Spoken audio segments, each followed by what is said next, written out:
So I'll give a little bit of guidance to start off. Like when a plane is leaving the airport, there's usually a couple of people down on the airport landing strip with flags, and they help guide the plane out of its berth. I don't mean like birth, death, birth, out of its parking place onto the runway so that it can do the proper maneuvers to safely leave the airport. So this little bit of guidance here is to help us just safely leave what we think is comfortable and safe, our current landing space, but for us to dive deeply into the heart, we need to take off all our attachments, the harness to the world, all that binds us to our daily activities, projects, agendas, hopes, fears, dreams, disappointments, all the things that swirl in the mind and keep us preoccupied and busy on the surface of things. And our aim here is to detach from that, really detach, put down. We have to sit quietly, comfortably, and make that intention in the mind to stop, to really stop, to pause, put everything else in life on pause so that we can dedicate ourselves to this moment with full-hearted attention. Please do make sure that your cell phones are also on pause. They can be so very alluring and inveigling. What did the world do before we had all these devices? Surely people connected in a different way. The most significant connection we can make is an internal one. So we might be pulling the plug on the thinking mind and on our external preoccupations. But as we do that, we're able to plug in and connect securely, making a secure connection to our internal modalities. And these are to be developed. This is a constant work.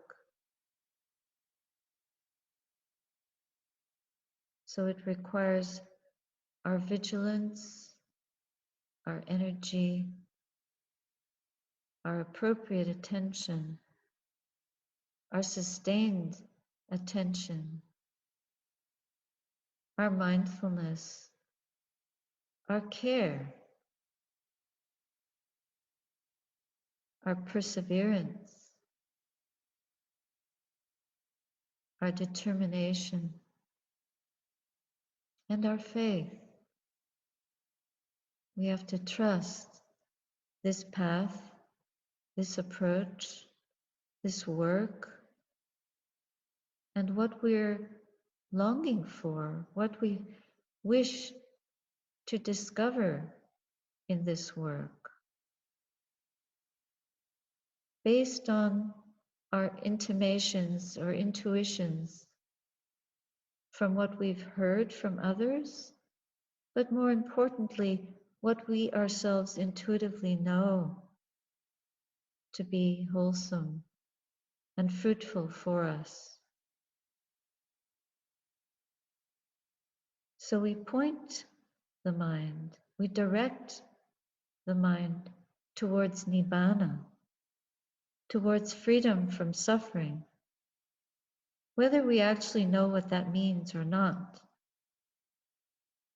is a discovery. We're going to discover what that means and what it doesn't mean. And this is very important for establishing a verified faith. Sometimes we have to begin this journey with blind faith, just trusting the Buddha because he was truly a marvelous teacher and guide for human beings, for devas, for higher beings, for all beings, a teacher of gods and humans alike.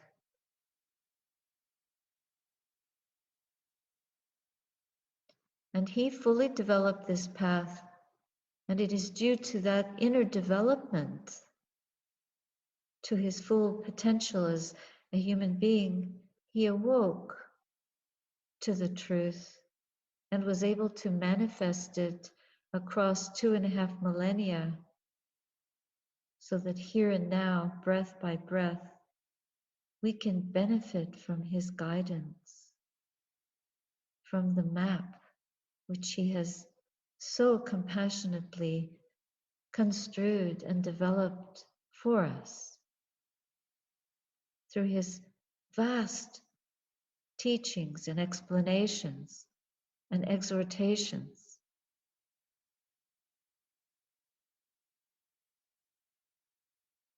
Through his great compassion, we are able to sit here today together, digitally at least. But in the heart, we are closer to each other than we know.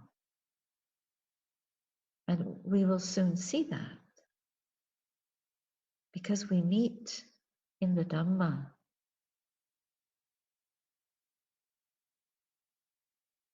So quietly following your breathing, knowing that this is the way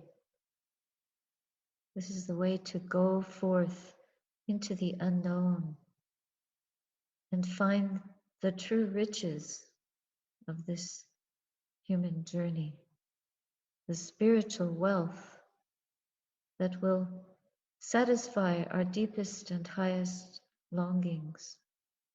No earthly thing or experience can satiate that longing. Therefore, we sit and breathe and observe our experience of breathing, of being in the body, of watching the mind observing itself, knowing itself.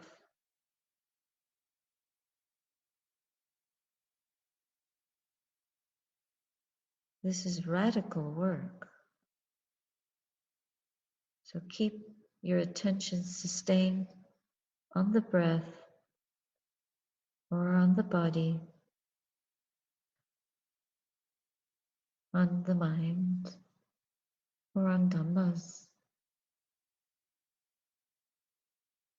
using any format that you have been training in, but not thinking.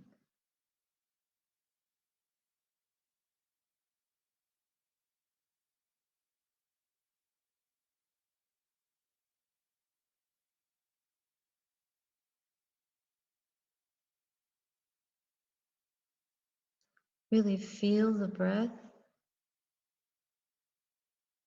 or really listen to the moment, to the sound of silence. Whatever prevailing object you're focusing on, be present for it. Don't allow the mind to wander out. We're developing our inner vision here. And the inner vision only functions with what is presently appearing in consciousness.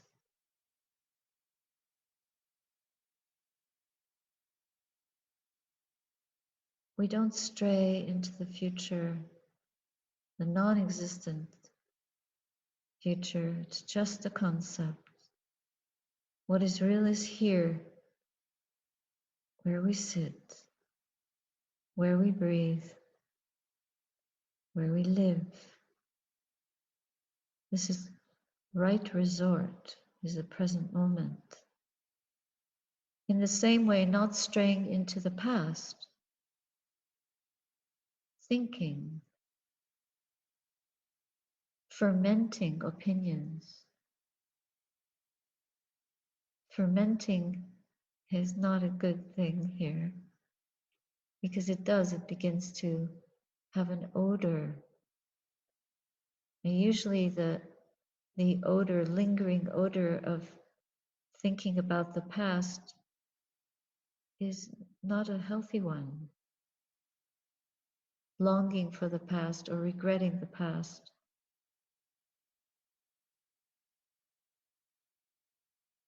Wishing we could change it or go back somehow. If only. Just let that go. These are not useful. They can be enervating, robbing us of a wonderful fount of energy that naturally arises when the mind goes to stillness, goes to one-pointedness. At first you might be noticing one breath and then another breath. By and by, as your attention and your ability to focus develops, then even a part of one breath will become the main phenomena apparent in consciousness, and it may predominate the whole field of awareness. Just a small fragment of half a breath, a minuscule portion of a breath. The breath grows vast as we enter into it. It can fill up all of our consciousness. The more we enter into the breath, we let go into it. We let the breath spread throughout the body, not sheltering it in one place, but allowing it to expand as it will. Don't force anything. Don't create expansion of the breath, but let the breath be as it is and move as it does. And just stay with it. Stay with it. Stay with the sound. Stay with the feeling. Stay with whatever arises. But stay with it. Commit to it. Welcome it as a good friend. And stay with it. It's like an anchor to keep the mind grounded in itself, not wandering into the realms of thought, fantasy, cogitation, imagination, worry, flurry, and all of that. We're going between the thoughts into the vast space of the mind. It's like a universe. It's so vast, inconceivably vast. There we can roam and be free in that vast space, just from knowing it. We don't have to travel anywhere. We just know it, and we relax in the knowing of it. We just allow it to be, and in that we can disappear. We don't really appear anymore. as a solid being, just awareness itself, awareness knowing the mind, or awareness knowing an object of the mind through the inner visual formation pathway, through the ear door, through listening and tasting the moment, through feeling, through sensing it, not thinking, but sensing. Then we can directly intuit and understand what is arising, what are we experiencing. We bless it in this posture of pure present moment awareness.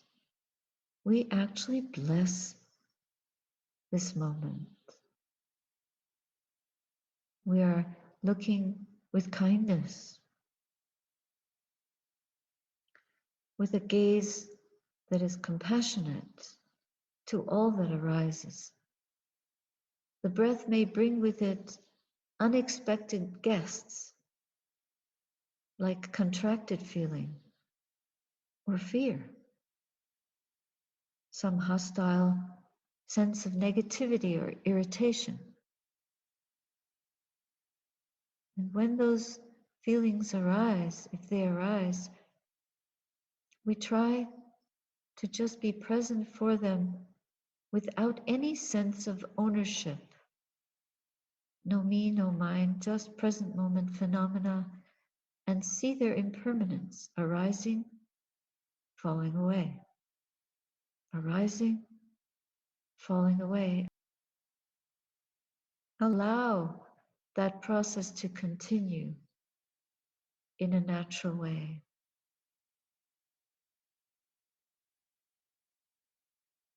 We don't cling to any of it. We don't judge it. We don't judge ourselves. But if we begin to get caught up in some ill wind, then we abandon that. As soon as we're aware of being caught up, we let it go. And we follow the natural course of the breath to this unfolding, soaking, immersing ourselves in the truth of this impermanence. We bathe in it. There's nothing to hold on to at all. And we bathe in that. So nothing within us to hold on to. This is a profound teaching right there. Allow this process to unfold in its own way without manipulating or interfering. Just the mind knowing the mind knowing the body. Not anyone else's mind, not anyone else's feelings, just our own. Just what is arising in this domain of this mental sphere to which we are now directly connected. And the mind will of its own settle and settle if we let it, by not clinging in any way, neither to the joy, neither to the pain. We just know these things for what they are. We investigate them and see their impermanence and see the suffering of that impermanence. And we see the emptiness of that. Then we taste freedom. Freedom from that dukkha.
In a few moments, I'll ring the bell.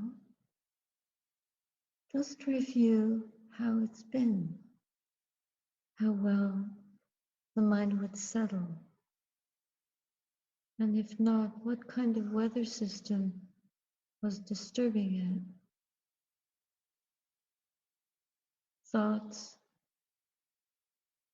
tension,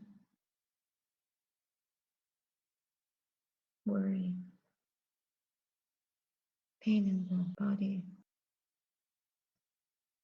Just be aware of how you traveled and where you settled and how well or not well, and what to realign, where to put more energy, where to adjust next time, or how to repeat that, how to return to the sacred within.